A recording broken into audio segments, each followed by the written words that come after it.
یہاں کے ہمارے جماعتی احباب نے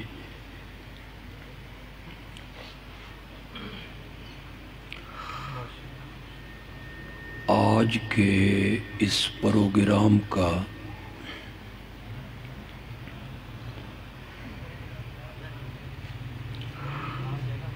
جو عنوان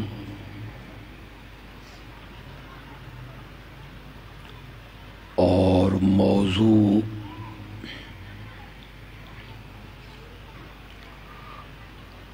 تجویز کیا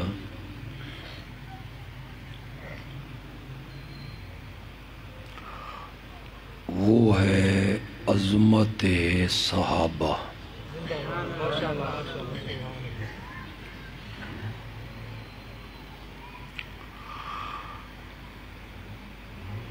میرے اللہ نے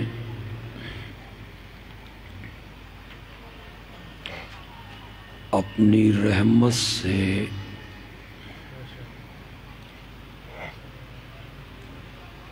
مجھے توفیق بخشی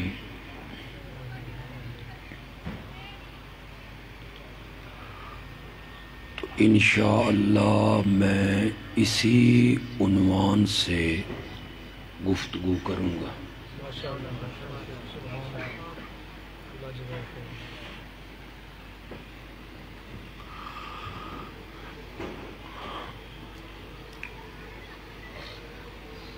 اللہ نے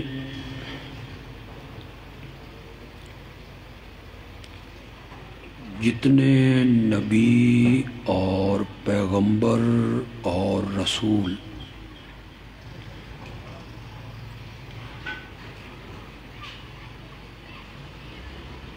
اس دنیا میں بھیجے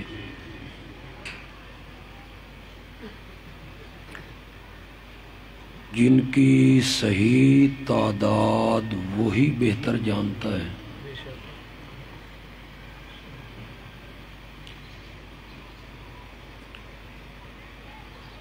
وہ سب انبیاء اللہ کے مجتبی تھے،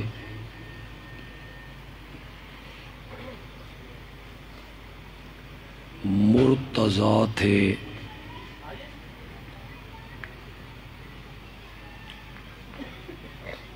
اللہ نے پوری خلقت میں سے انہیں منتخب کیا تھا۔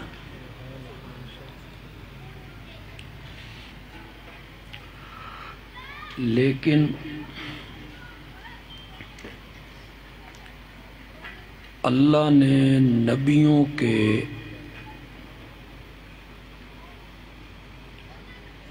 مقام میں اور درجے میں فرق رکھا ہے۔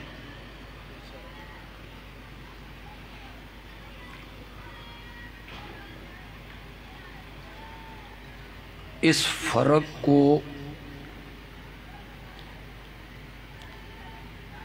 تیسرے پارے کی ابتدا میں اللہ نے خود ذکر فرمائے، تِلْكَ الرُّسُلُ فَضَّلْنَا بَعْضَهُمْ عَلَى بَعْضٍ۔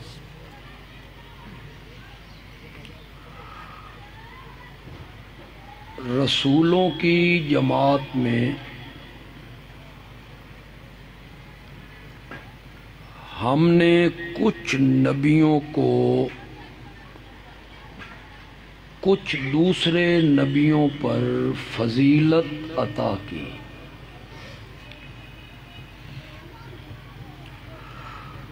منہم من کلم اللہ،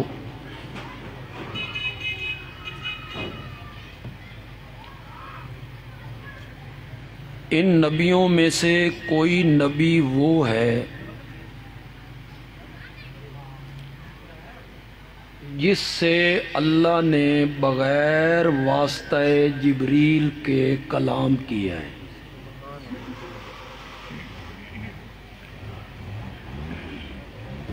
وَرَفَعَ بَعْضَهُمْ دَرَجَاتٍ،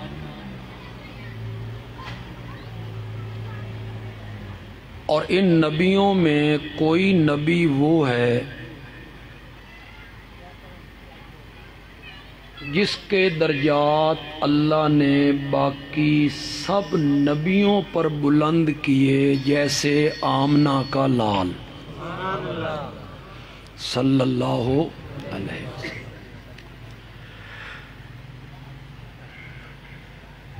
سب نبی مجتبی ہیں، مرتضی ہیں، اللہ کے محبوب ہیں، پیارے ہیں، ان پر وحی آتی ہے، انہیں رب کے سلام آتے ہیں۔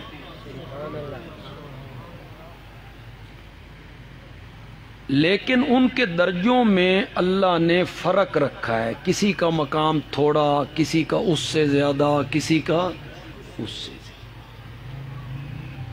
میری بات سمجھ آ رہی ہے آپ؟ جس طرح سارے نبی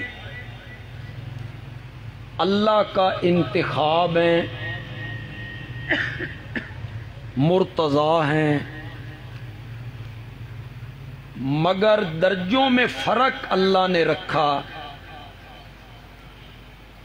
اسی طرح سارے صحابہ جنتی ہیں۔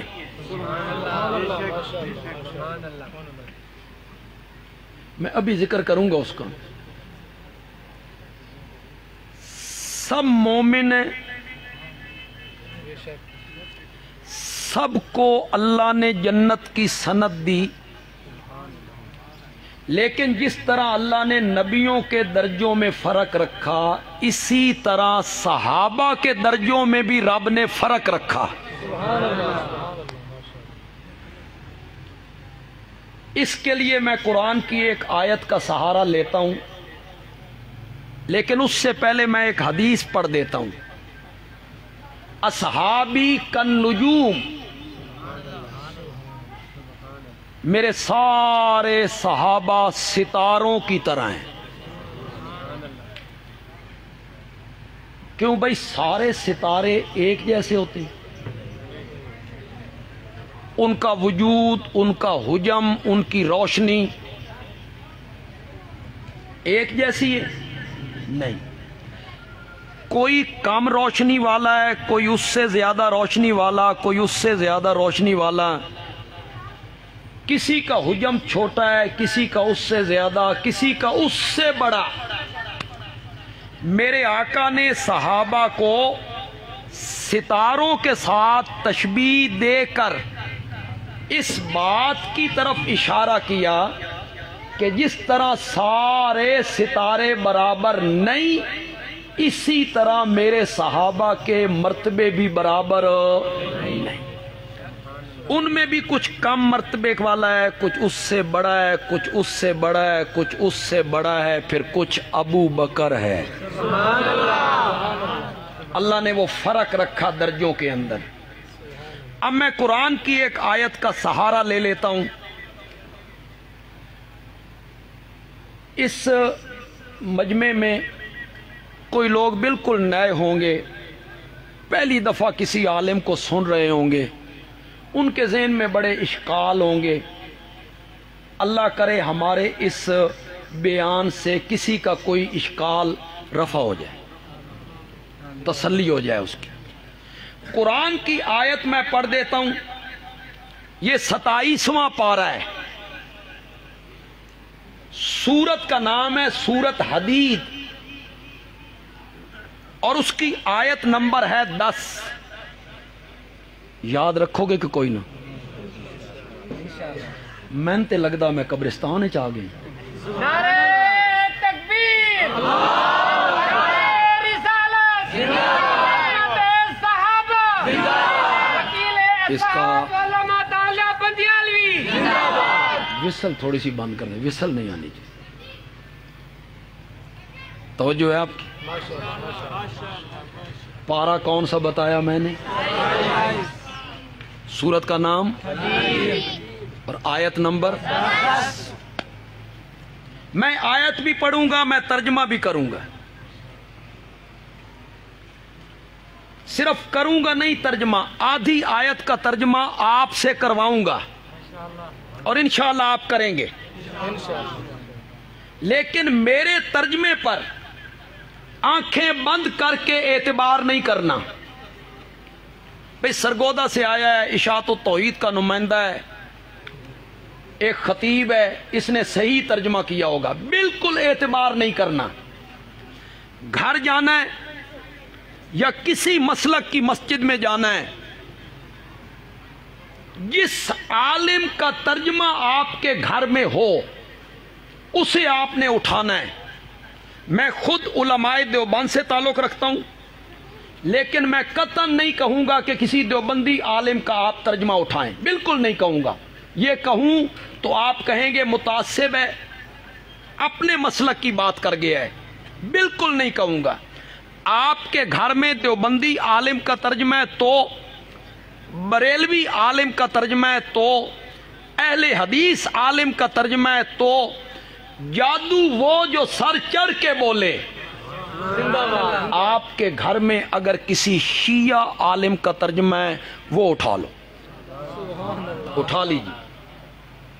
2 شیعہ عالم تو میں بھی جانتا ہوں جنہوں نے اردو میں قرآن کا ترجمہ کیا, ایک مولوی مقبول دہلوی اور ایک مولوی فرمان علی. ہم نے ان کے ترجمے بھی پڑھے, وہ ترجمہ آپ اٹھا لیں. کسی بریلوی عالم کا ترجمہ اٹھا لیں, کسی دیوبندی عالم کا ترجمہ اٹھا لیں, کسی اہل حدیث عالم کا ترجمہ اٹھا لیں. کعبہ کے رب کی قسم ہے, ہر عالم وہی ترجمہ کرے گا جو اس وقت بندیالوی کر کے جا رہا ہے. اگر وہ اور ترجمہ کرے آپ کل میرے گریبان سے پکڑیں, کل نہیں پکڑ سکتے تو قیامت کے دن پکڑ لینا, میرا گریبان حاضر ہوگا. ہر عالم وہی ترجمہ کرے گا. آپ نے گھر میں جانا ہے, اس ترجمے کو آپ نے پڑھنا ہے. نوجوان جو بیٹھے ہو یہاں, پڑھے لکھے لوگ, کالج کے, یونیورسٹیوں کے, کیوں بھاگتے ہو علماء کے پیچھے آنکھیں بند کر کے کہ یہ ہمارا عالم ہے, جو کہہ رہا ہے یہ صحیح کہہ رہا ہے. میں نے اس سے دلیل نہیں پوچھنی کہ مولانا آپ کے موقف پہ دلیل کیا ہے. میں نے دلیل نہیں پوچھنی, بغیر دلیل کے میں نے اس عالم کی بات ماننی ہے. چھوڑ دو یار, نکلو اس دائرے سے. کسی کی بات بغیر کیوں کیے اور دلیل پوچھے نہیں ماننی, بغیر کیوں کے ماننی ہے تو صرف آمنہ کے لال کی ماننی ہے بس. ان کے آگے کیوں جو کرے گا اعتراض کے رنگ میں وہ دائرہ اسلام سے خارج ہو جائے گا. باقی ہر عالم سے آپ پوچھیں مولانا اس کی کوئی دلیل, آپ جو بات کہہ رہے ہیں اس کی کوئی دلیل قرآن سے, حدیث سے. اگر آپ اس طرح سیدھے ہو جائیں نا, اللہ دی قسم مولوی تھے 10,000 سیدھے ہو جائیں. آپ نے کہا جو وہ کہتا چلا گیا آپ مانتے چلے گئے. میں جو یہاں کہہ رہا ہوں کہ آپ نے میرے ترجمے پر اعتبار نہیں کرنا, اگرچہ میں ترجمہ لفظی کروں گا, آپ سے ترجمہ کرواؤں گا. لا یستوی من انفق من قبل الفتح وقاتل. یستوی استوا سے ہے. اردو میں ایک لفظ استعمال ہوتا ہے مساوات, آپ کہتے ہیں مساوی, کس معنی میں؟ برابر. مساوات کا کیا معنی ہے؟ برابر. استوا مساوی یہیں سے نکلا ہے, یستوی سے. اس کے پیچھے آیا لا, لا یستوی. شاباش کرو مانا, شاباش. نہیں برابر, نہیں برابر. مولا کون؟ فرمایا من انفق من قبل الفتح. وہ لوگ جنہوں نے فتح مکہ سے پہلے ایمان قبول کیا, فتح مکہ سے پہلے جہاد کیا, فتح مکہ کے بعد, فتح مکہ سے پہلے اللہ کی راہ میں مال خرچ کیا. اور دوسرے کون ہیں؟ فتح مکہ کے بعد ایمان قبول کیا, فتح مکہ کے بعد مال خرچ کیا, فتح مکہ کے بعد جہاد کیا. یہ دونوں طبقے برابر نہیں. کس نے فیصلہ کیا؟ کون سی صورت میں؟ کون سی آیت میں؟ فتح مکہ سے پہلے مال خرچ کرنے والے، جہاد کرنے والے، ایمان لانے والے، فتح مکہ کے بعد مال خرچ کرنے والے، جہاد کرنے والے، مال خرچ کرنے والے، یہ دونوں طبقے برابر نہیں۔ مولا کیا کہنا چاہتا ہے؟ اللہ نے فرمایا جنہوں نے پہلے مال خرچ کیا، فتح مکہ سے پہلے جہاد کیا، فتح مکہ سے پہلے ایمان لائے، اولئک اعظم درجۃ۔ اعظموں کا ذرا معنی کرو، انہوں کرن دو۔ اعظم ایک ہوتا ہے عظیم بڑا، ایک ہے اعظم بہت بڑا۔ اولئک اعظم درجۃ من الذین انفقوا من بعد، جو پہلے ایمان لائے، پہلے جہاد کیا، ان کے درجے پچھلوں سے، زور سے بولو، زور سے بولو، سریکی مناندی نہیں، اگرچہ میرا تعلق خوشاب میں علی نالے، لیکن ہم تو پیدائشی ہماری سرگودہ کی ہو گئی، تو اوکھے ویلے دے یار تے سوکھے ویلے دے یار برابر نہیں ہوندے۔ اوکھے ویلے دے یار، جب کلمہ پڑھنا تپتے ہوئے کولوں پہ لیٹنا تھا، پتھروں کی بارش ہو رہی تھی، خود مدعی نبوت کو زخمی کیا جا رہا تھا، اور فتح مکہ کے بعد پھر تو اقتدار آ گیا، آسانیاں پیدا ہو گئیں، تو مشکل گھڑی کے ساتھی اور آسان گھڑی کے ساتھی یہ دونوں برابر، اللہ نے دو حصوں میں تقسیم کر دیا اب صحابہ کو۔ فتح مکہ سے پہلے ایمان لانے والے، ان کا مقام پچھلوں کی نسبت کیا ہے؟ یہ 10,000 صحابہ تھے۔ کتنے تھے؟ 10,000۔ یہاں میں ایک بات کی وضاحت کرتا چلا جو پھر میں اپنے مضمون کو آگے لے کے جاؤں گا، انشاءاللہ میں آپ کو بہت کچھ بتاؤں گا۔ کچھ جو پڑھے لکھے لوگ ہیں، تاریخ کی کتابیں پڑھتے ہیں، کئی ہمارے علماء خطباء انہیں بھی دھوکہ لگ گیا کہ جو فتح مکہ کے دن ایمان لائے تھے یہ مجبوراً ایمان لے آئے سن، ایمان نہ لے آندے تھے کدے جاندے، تو ان کا ایمان مجبوری کا ایمان تھا۔ اس پر وہ اعتراض کرتے ہیں کہ یہ تو مجبوراً ایمان لائے، اب راستہ کو نہیں بچا تھا، تو لوگوں نے فتح مکہ کے دن ایمان قبول کرنے والے، فتح مکہ کے بعد ایمان قبول کرنے والے لوگوں نے اعتراض کرنا تھا نا۔ اللہ نے اسی آیت میں، سورۃ حدید کی آیت نمبر 10 میں کہا مقام اور مرتبہ اور درجہ وہ پہلوں کا میں نے بلند کیا ہے، بہت بلند کیا ہے، لیکن کلن وعد اللہ الحسنى، جنت کا وعدہ تو میں نے سب سے کر لیا۔ نعرہ تکبیر، شان رسالت، عظمت صحابہ، مقام صحابہ۔ کلن دا معنی کرو، کوئی تھوڑا جا ثواب تسی بھی لاؤ یار۔ کلن کوئی رہ گیا؟ فتح مکہ سے پہلے ایمان لانے والے، فتح مکہ کے بعد ایمان لانے والے، حضرت صدیق اکبر سے لے کے حضرت واشی تک۔ واشی کو جانتے ہو؟ حضرت حمزہ کا قاتل، یہ بہت بعد میں ایمان لایا۔ میرے نبی نے کہا تھا میری نظروں کے سامنے نہ آیا کر، مجھے چچا یاد آ جاتا ہے، میری پیٹھ کے پیچھے بیٹھا کر۔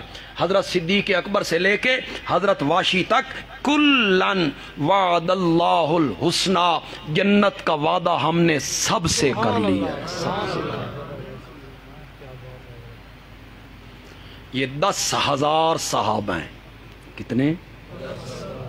جو فتح مکہ سے پہلے ایمان لائے، یہ فتح مکہ کے دن میرے نبی کے ساتھ تھے۔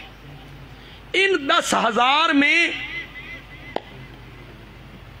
ان 10,000 میں پھر وہ سب سے اعلیٰ ہیں جو صلح حدیبیہ کے دن ایک درخت کے نیچے بیٹھ کر میرے نبی کے ہاتھ پر قصاص عثمان کے لیے بیعت کر رہے تھے. وہ 1400 تھے. ان 10,000 میں سے پھر وہ 1400 کیا ہیں؟ وہ سب سے اعلیٰ ہیں. وہ 1400 سب سے اعلیٰ ہیں جنہوں نے ایک درخت کے نیچے بیٹھ کر میرے نبی کے ہاتھ پر بیعت کی.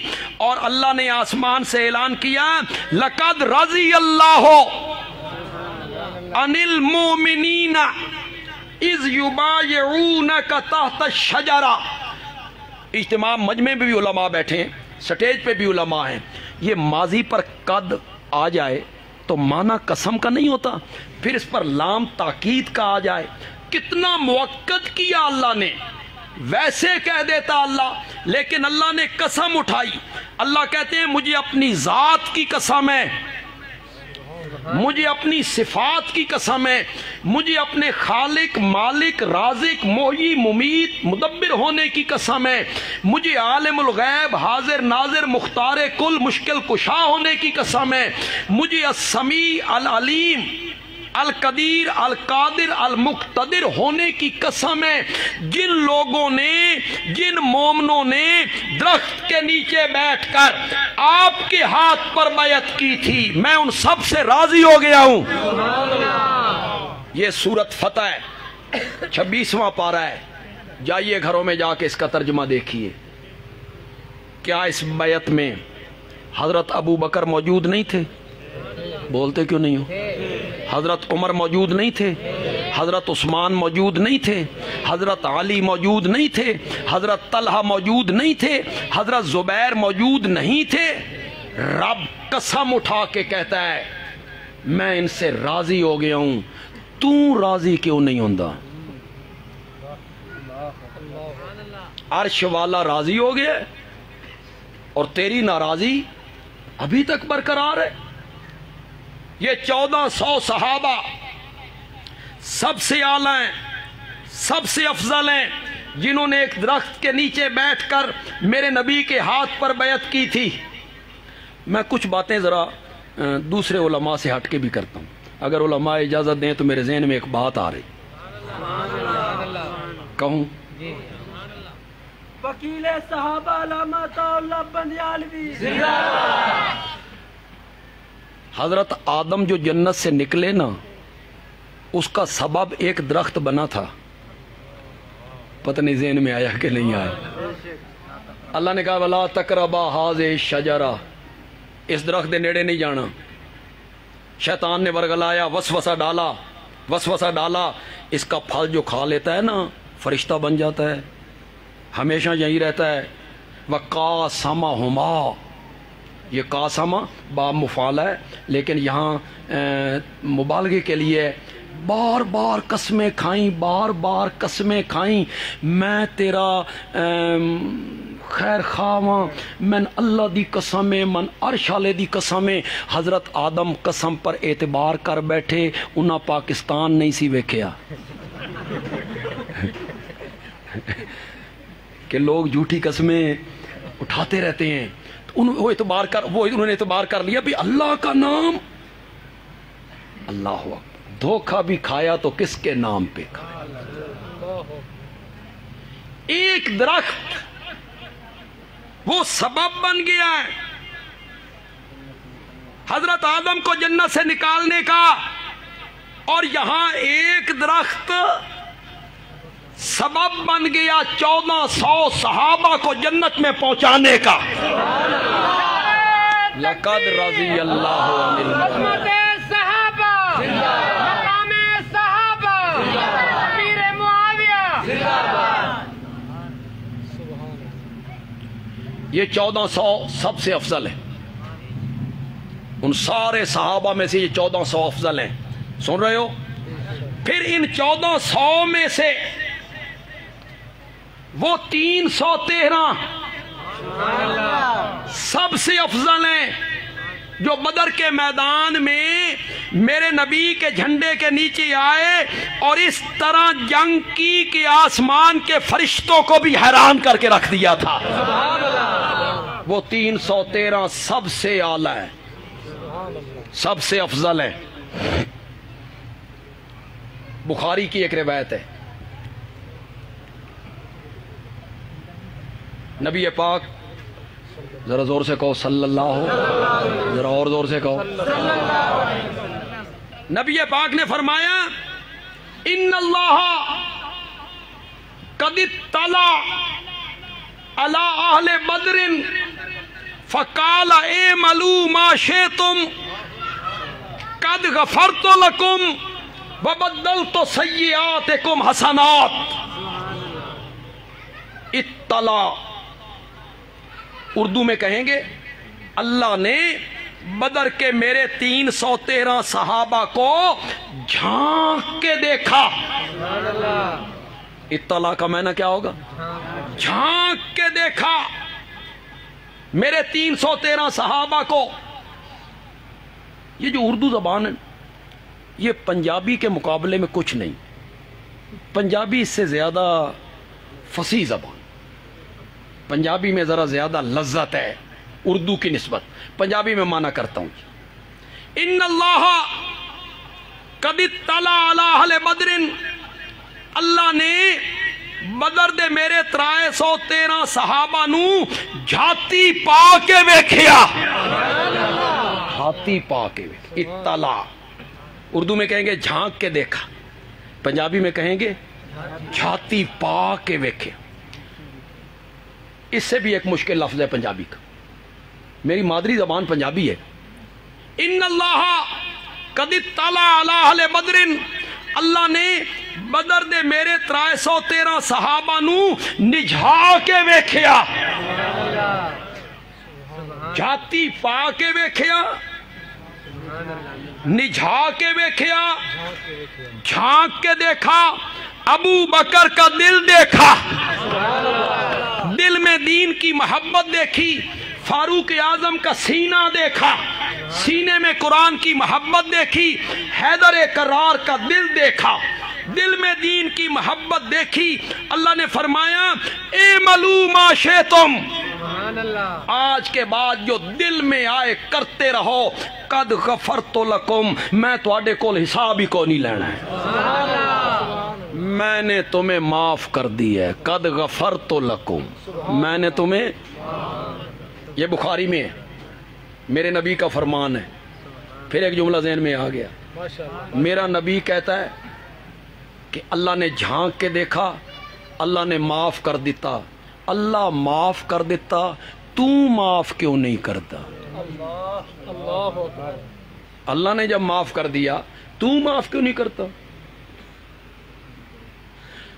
احد کے میدان میں جتنے تاریخ پڑھنے والے لوگ بیٹھے, احد کے میدان میں ایک درے کے اندر میرے نبی نے 50 صحابہ کو کھڑا کیا تھا. آیا ذہن میں نہیں آیا؟ آپ کو خطرہ تھا کہ کفار پیچھے سے آ کے اس درے میں سے داخل ہو جائیں گے, ہماری پیٹھ کی طرف سے حملہ کر دیں گے, ہم گھر جائیں گے. تم یہاں کھڑے ہو جاؤ, کوئی کافر یہاں سے اندر داخل نہ ہو. اللہ نے پہلے حملے میں مسلمانوں کو فتح دے دی, مسلمان فتح ہو گئی. میدان میں مال غنیمت لوٹا جا رہا ہے, مبارکبادیں, ایک دوسرے سے سلام معان کے. یہ جو کھڑے تھے ان کے ذہن میں آیا بھئی وہاں خوشیاں ہیں, معانقے ہیں, مبارکبادیں ہیں, اور کفار بھاگ گئے ہیں, تو ہمیں تو یہ چھوڑ دینا چاہیے. ان کے درمیان اختلاف ہو گیا, 40 نے چھوڑ دیا, 50 وہیں کھڑے رہے.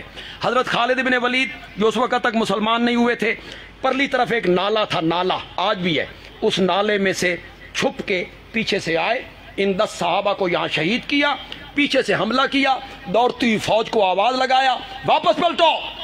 مسلمان درمیان میں گھر گئے.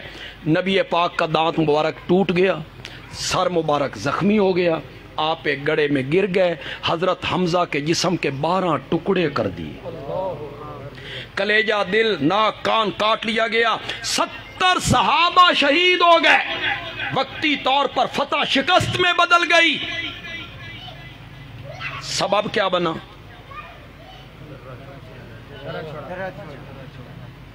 نیت ان کی نیک تھی, نیت کیا تھی؟ یہاں کھڑے ہونے کی اب ضرورت نہیں، مشرکین چلیں گے، بس ان سے اجتہادی خطا ہوئی.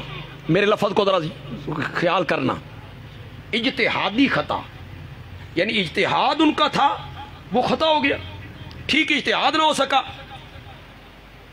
مسلمانوں کو دقت ہے، تکلیف ہے، مشقت ہے، فتح شکست میں بدل گئی، نبی پاک کو تکلیف، یہ صحابہ پریشان، بھئی ہماری وجہ سے ہوا، ہماری وجہ سے ہوا. اٹھاؤ سورۃ آل عمران اور 4 پارہ، اللہ تعالیٰ نے آسمان سے اعلان کیا وَلَقَدْ عَفَا اللَّهُ عَنْهُمْ، پھر وَلَقَدْ آ گیا. کیا معنی کریں گے؟ مجھے اپنی ذات کی قسم ہے میں نے ان کو معاف کر دی، میں نے ان کو معاف کر دی. ان کو ذرا لفظوں پہ غور کر، انہم ان کو، غیب کی ضمیر، غیب کی، ان کو. وہ صحابہ کے دل میں آیا اساں ہن ایڈے گئے گزرے ہاں بے اللہ ساڈے نال گل ہی نہیں کرنا چاہتا.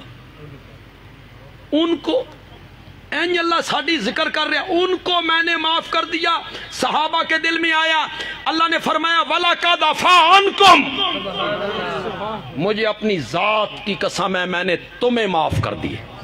پہلے کہا ان کو معاف کر دیا، پھر کیا کہا؟ وَلَقَدْ عَفَا عَنْكُمْ، میں نے تمہیں معاف کر دیا. آگے اللہ نے فرمایا میرے پیغمبر ان سے اجتہادی غلطی ہوئی، نقصان ہوا میرے دین کا، نقصان ہوا آپ کا، زخمی ہوئے آپ، میں نے معاف کر دیا ہے.